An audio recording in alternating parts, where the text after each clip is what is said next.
Isso que vocês estão vendo é um tornado de fogo. Na verdade, é um redemoinho de fogo. Mas isso aí se forma de uma forma assim, bem interessante.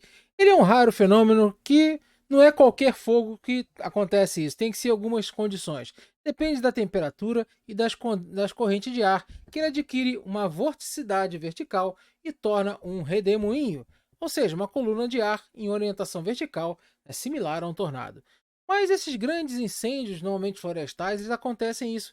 Normalmente eles têm 10 a 50 metros de altura e podem ter até ventos com velocidade de 150 a 160 km por hora e durar mais de 20 minutos. Pois é, né? Bem interessante. Mas, sinceramente, eu não gostaria de ficar perto.